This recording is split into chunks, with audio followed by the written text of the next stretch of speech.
বর্ধমান বিশ্ববিদ্যালয়ের অন্তর্গত education major তৃতীয় সেমিস্টারের শিক্ষাগত দর্শন কোড 3011 থেকে কিছু গুরুত্বপূর্ণ এসএকিউ প্রশ্নোত্তর নিয়ে আজ আলোচনা করব। প্রশ্ন 1, দর্শন শব্দের ব্যুৎপত্তিগত অর্থ কী? ইংরেজি ফিলোসফি শব্দের বাংলা প্রতিশব্দ হলো দর্শন। দর্শন শব্দটি দৃশ ধাতু অনট প্রত্যয় যোগে উৎপন্ন, যার ব্যুৎপত্তিগত অর্থ হলো দেখা। এর তাৎপর্য হলো বাহ্য ও অন্তর ইন্দ্রিয়ের মাধ্যমে বিশ্ব ব্রহ্মাণ্ড সম্বন্ধে জ্ঞান অর্জন করা, অর্থাৎ বাহ্য ও অন্তর ইন্দ্রিয়ের মাধ্যমে জ্ঞান আহরণ করা হলো দর্শন। 2 নম্বর প্রশ্ন, শিক্ষা ও দর্শনের সম্পর্ক কী? দর্শন ও শিক্ষা উভয়ে জীবন ও অভিজ্ঞতার সঙ্গে যুক্ত, তাই দর্শন ও শিক্ষা পরস্পর সম্পর্কযুক্ত। দর্শন জীবনের উদ্দেশ্য স্থির করে, অপরদিকে দর্শন নির্ধারিত জীবনের এই সমস্ত উদ্দেশ্যগুলোকে বাস্তবায়িত করার হাতিয়ার হলো শিক্ষা। তাই ফিক্টের মতে দর্শন ছাড়া শিক্ষা স্পষ্টতা লাভ করতে পারে না।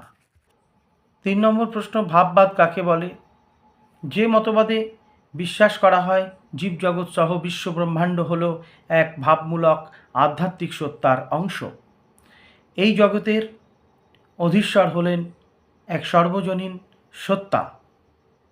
মানুষের মন এই সার্বজনীন সত্তার অংশ।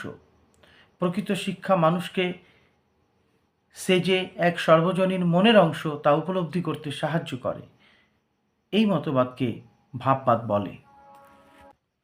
4 নম্বর প্রশ্ন, ভাববাদীদের মতে শিক্ষার পাঠ্যক্রমের 3টি দিক কী কী?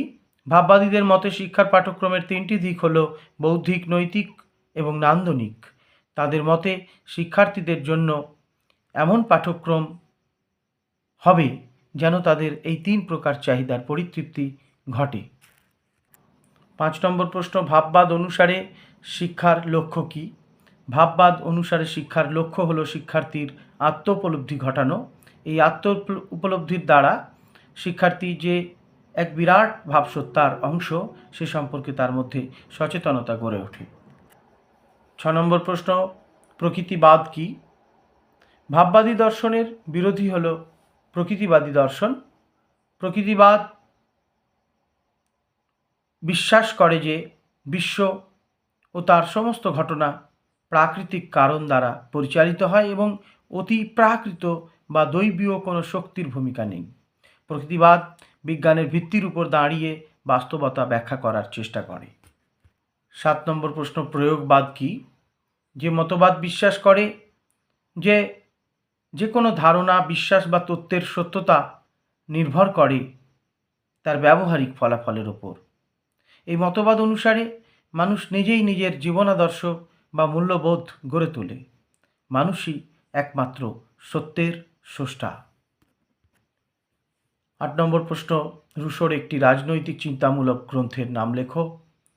রুশোর একটি রাজনৈতিক চিন্তামূলক গ্রন্থ হল সামাজিক চুক্তি মতবাদ বা দ্য সোশ্যাল কন্ট্রাক্ট। 9 নম্বর প্রশ্ন, রুশোর 2টি শিক্ষা চিন্তামূলক গ্রন্থের নাম লেখো। রুশোর 2টি শিক্ষা চিন্তামূলক গ্রন্থের নাম এমিল এবং দি নিউ হেলোইস। 10 নম্বর প্রশ্ন, রুশোর মতে প্রকৃতিবাদের মূল বৈশিষ্ট্য কী কী?